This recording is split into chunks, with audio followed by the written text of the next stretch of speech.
Na, akivaizdu, kad mes gyvename skubėjimo kultūroje.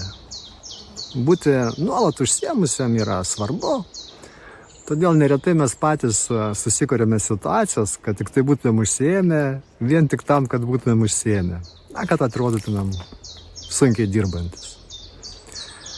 Ir tuomet mes į viską įprastai pradedam reaguoti, lyg tai būtų gyvybės ir mirties klausimas, ugnis uždegame ten, kur visai nereikia. Ir kartais, kai neskubame, tai tiesiog keistai jaučiamės.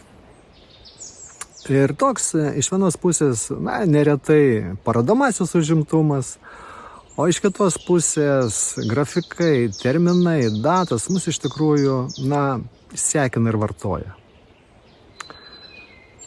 Todėl kartais labai sveika šiek tiek pristabdyti ir paklausti savęs. O kokie yra mano sėkmės kriterijai?